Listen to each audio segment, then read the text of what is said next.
Bir donishmand aytadi. Dushman kerak bo'lsa,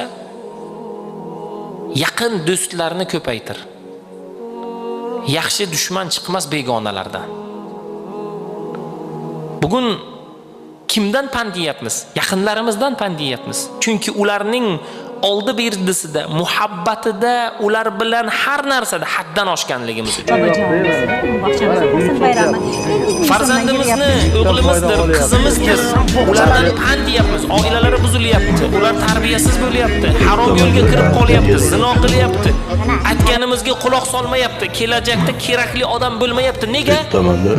Ularning muhabbatida haddan oshganmizki, qattiqqo'llik qilmaganmizki, nazorat qilmaganmizki, aytganini aytgan, deganini degan muhayyo qilganmizki, bugungi kunda haddan oshganimiz uchun nima bo'lyapti? Ulardan pand yeb qolyapmiz bugun. Uydan foyda olyapti.